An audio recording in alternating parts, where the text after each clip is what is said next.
Buenos días. No podía comenzar haciendo otra cosa que agradecer al Club Matador y al Círculo de Bellas Artes, en su acepción también de Casa Europa, que hayan creado un evento como este. Y no podía no comenzar también dándoles las gracias a todos ustedes, a todos vosotros, vosotras, por venir aquí a pensar y a hablar juntos. En mi caso, sobre algo tan extraño como las razones de la ética. Y es que la expresión resulta casi redundante, puesto que de cuantas razones pudieran esgrimirse en favor de cualquier convivencia, las convicciones morales habrían de resultar siempre prioritarias. Y es que en política las razones son siempre las razones de la ética. La convivencia es una práctica compleja, ya desde su enunciación.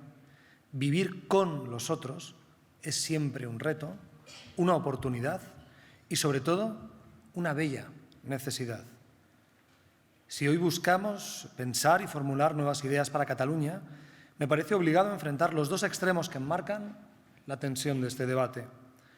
Unión o independencia serían dos marcas para diferenciar de un modo muy rápido, casi grosero, dos opciones antagónicas entre las que muchos nos urgen a decidir.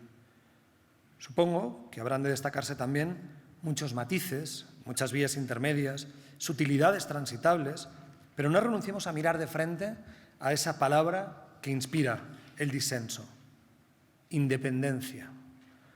La palabra podría ser una palabra más para el análisis moral si no fuera el antónimo, el contrario natural de otra palabra, de uno de los conceptos más centrales en toda la historia del pensamiento ético y político. A Grecia no dejaremos de hacer referencia a lo largo de esta intervención, y por Grecia sabemos precisamente que si el ser humano asciende a su condición política, lo hace en virtud no de aquello que tiene, sino de aquello que le falta. La ética y la política, el compromiso con nuestra propia vida y con la vida de los otros, no viene pautada nunca por ninguna independencia, sino por todo lo contrario. Así que, si me lo permiten, esta intervención querría definirla como una apología de la dependencia.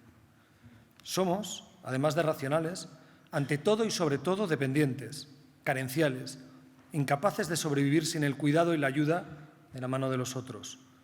Platón lo recordó en su Protágoras y Aristóteles abrió su política apelando precisamente a nuestra dependencia. Y si había que hablar de ética hoy, de convivencia y de Cataluña, me parecía imposible no empezar por aquí. Me declaro públicamente un firme defensor de la dependencia.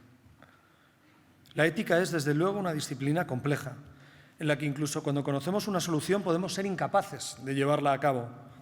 Pero si estamos aquí reunidos, no es tanto para ejecutar decisiones, sino para compartir en mutua dependencia, convivencia, las razones que seamos capaces de formular para revertir algo que a todos nos afecta, y a veces en lo más hondo, como una forma de dolor.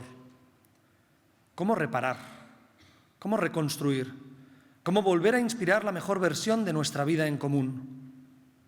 La ética a veces tiende a adelgazar su alcance y su significado, pero en esta ocasión querría recuperarla en su sentido más profundo, el más radical y, hasta si quieren, el más impopular en nuestros días.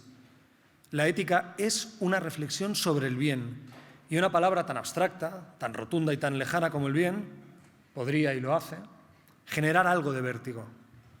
El concepto está detrás de todas nuestras decisiones y parece sensato no perderlo de vista, el bien. Y a pesar de que este término sea grave y a pesar de que nos genere miedo, creo que es lo que perseguimos cada vez que optamos, cada vez que decidimos. Si la ética es el arte de la elección, parece evidente que cada vez que elegimos aspiramos a escoger la mejor de las posibilidades.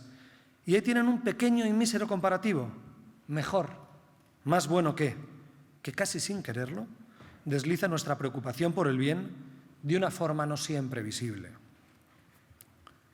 ¿Podemos encontrar razones éticas para intentar inteligir el problema convivencial entre Cataluña y el resto de España?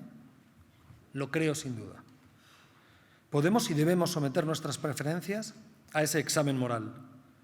¿Cuál será entonces la solución más justa, la más verdadera, la mejor de las opciones? Resultaría tentador protegernos de forma individualista y concebir que cada uno de nosotros tendrá una concepción distinta de cuál pueda ser la mejor solución, por supuesto. Y la ética acontece en el momento en el que estamos dispuestos a someter a prueba esa convicción privada e íntima para hacerla convivir y concurrir con las razones de los otros. Por eso, quizá una de las preguntas moralmente más relevantes en torno a Cataluña y en torno a tantos problemas políticos no será eso del ¿y tú qué piensas? ¿Y tú qué harías? ¿Qué crees que es lo que habría que hacer? No. Creo que para un tema como el que nos ocupa y nos convoca, la primera pregunta, y acaso la más relevante, sería ¿y tú qué piensas? ¿Qué harías? ¿Qué crees que habría que hacer con aquellos que piensan exactamente lo contrario de lo que piensas tú? Creo que otra aportación que podría modestamente sugerir la ética es el valor y la convicción moral que no tendría que pasar necesariamente por aquello que nos hace semejantes a los catalanes y al resto de españoles, sino también por el aprecio mismo a la diferencia. Ahí son posibles caminos más cortos, como volver a insistir en todo lo que nos une. Pero yo hoy querría traer al debate la necesidad de subrayar el valor y el alcance de la diferencia como una virtud política. Una diferencia de la que han abusado discursos, eslóganes e incluso también los filósofos, pero que hemos sido incapaces de interiorizar de forma íntima. Así que interroguémonos, ¿es justo no querer vivir con quienes no son como nosotros? La pregunta exhibe una condición terrible cuando la formulamos así, en abstracto, en vacío, sin situarla en ningún contexto que la enmarque y que atenúe sus verdaderas intenciones. ¿Cómo de distintos tienen que ser aquellos con los que podría hacerse justo y sensato y legítimo no querer vivir? Si trasladamos la pregunta a la escena catalana, el desgarro de esta cuestión podría resultar demoledor, porque siendo honestos, y vinimos a hablar de ética, puede que todo el conflicto se resuma en esa pregunta terrible y casi inmisericordia. La política, al menos como disciplina teórica, surge, lo advirtió antes Javier Gomá, como una enmienda a la ley de la naturaleza, en la oposición que los griegos establecieron entre physis y polis, entre la ciudad y el bosque. La ciudad emerge como una enmienda a la ley del más fuerte. En ese sentido, creo que no deberíamos desviar el examen de la que acaso pueda definirse como la gran primera regla de la política, la atención y la protección del más débil. Esta coordenada creo que de nuevo debería subrayarse como un horizonte justo en el que situar todas las soluciones por venir. Un conflicto alentado y capitaneado por élites no podrá nunca solucionarse sin atender a la realidad de los vulnerables. Ese rasgo y esa inquietud quizá merezcan más la pena que cualquier otro tipo de razones. Las vidas de los vulnerables, de los pobres, encarnan en sí mismo una causa mucho más justa que la unión o la independencia. Y se hace, lo confieso, agotador contemplar cómo se esgriben valores heroicos, identitarios y hasta revolucionarios sin atender a las causas que verdaderamente lo merecerían. Y creo que esto es lo que la ética sí puede decir. En esta clave, el debate sobre la unión y sobre la independencia creo que cobraría una nueva dirección si advirtiésemos esta prioridad ética y esta necesidad política. Y en tal sentido, si situásemos en el centro del debate político el compromiso con la vulnerabilidad, creo que muchas de las insolidaridades que inspiran este conflicto quedarían al descubierto, quedarían desveladas. Y no puede ocultarse que gran parte de la tensión existente en Cataluña y el resto de España descansa sobre una pregunta que recordaría, ¿verdad?, a la disyuntiva hamletiana: ser o no ser. Y a falta de resolver si las naciones las hacen los estados o de si son los estados los que hacen las naciones, parece claro que la esencia de cualquier comunidad política no existe, o no existe, para ser exactos, fuera de nuestra conciencia. Que algo sea un país, que algo exista como nación o como nacionalidad, no dista demasiado de que lo reconozcamos. De nuevo, creo que parte del fracaso y del desencuentro pudo venir propiciado de alguna manera por una desmedida confianza en la historia y en el pasado. A este respecto, hoy no seré demasiado original si para responder a la pregunta de qué es o de qué debe ser una nación, recurriera a Ortega, quien justamente comenzara así su España invertebrada. La solución es antigua y es probable que la hayan escuchado muchas veces antes. Y sin embargo, parece que ese antiguo recurso haya desaparecido de nuestras opciones del debate. Lo relevante de una comunidad política no es tanto qué haya sido, ni en qué grado su historia justifica el necesario reconocimiento. El verdadero aglutinante de una comunidad política es su querer futuro, su proyecto, el horizonte de posibilidades por venir con el que un grupo de ciudadanos es capaz de compartir su esperanza y, lo que es más importante, de compartir su suerte. Y creo que esta es una bonita manera de definir posibles naciones. Compartir la suerte. Querer compartir ciudadanía, reconocernos bajo un mismo nombre y unos mismos signos, es tanto como querer compartir parte de nuestra suerte con otros que no son como nosotros. Por eso la comunidad política es una suerte de responsabilidad compartida, en la que los recursos, la fortuna y los relatos son valores que pueden decirse compartidos. Y no cabe duda, y esto es un reconocimiento, que cuando Jordi Pujol hizo del Fair País una de sus máximas políticas, entendió perfectamente el carácter contingente, artificial y casi decisional de las naciones. Los países, en efecto, se hacen, y para que puedan hacerse de modo viable, próspero y convincente, tienen antes que pensarse. En un tiempo como el actual, en el que la realidad ha dejado paso al omnipresente relato, ¿no? Pareciera que no hay que atender a los hechos, sino al relato que se hace sobre los hechos, creo justo reconocer, sin demasiada esperanza, que a la pobre España no tiene quien la narre. Evidentemente son incontables los hombres y las mujeres de valía que han dispuesto su esfuerzo y su vida por construir un marco común de convivencia, pero bajo la palabra España no siempre se distingue un proyecto unívocamente ilusionante. De nuevo, que nuestra inclinación no nos ciegue. Es probable que muchos de ustedes amen, como yo mismo lo hago, a este país, España. Pero es incuestionable que para muchas personas el atractivo de nuestros símbolos se ha vuelto problemático. Existen, desde luego, juicios inducidos, razones fabricadas, argumentos alentados desde agentes interesados en vivir de este conflicto. Y creo que para desenmascarar esa estrategia ya no basta con acudir a la verdad y agitarla. Si hoy estamos doliéndonos en público por la situación de Cataluña, es sin duda porque ha existido una fecunda industria del desafecto que no ha hecho ni ha beneficiado a unos ni a otros. Yo personalmente no conozco a ninguna persona, unionista o independentista, que sea hoy, al hilo de esta causa, más feliz de lo que le era en el año 2010. Y hay, por supuesto, y aquí se ha abordado ya la cuestión, razones que lo son de los afectos. Y sin embargo existen causas, y en muchos sentidos muy poco nobles y muy poco exhibibles, que se encuentran detrás de la política de la desafección. Si Jacques Derrida habló de las políticas de la amistad, fue porque supo, quizá por Carl Schmitt, que hay una tentación que pasa por entender la política desde la enemistad.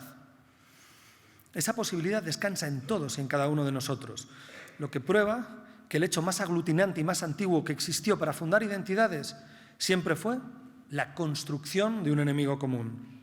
Y no importará, de nuevo, que existan motivos o no para que consideremos enemigos o que existan querellas, deudas o daños pasados que merezcan la pena recordarse. Lo único que requiere la política de la desafección es que creamos en ella.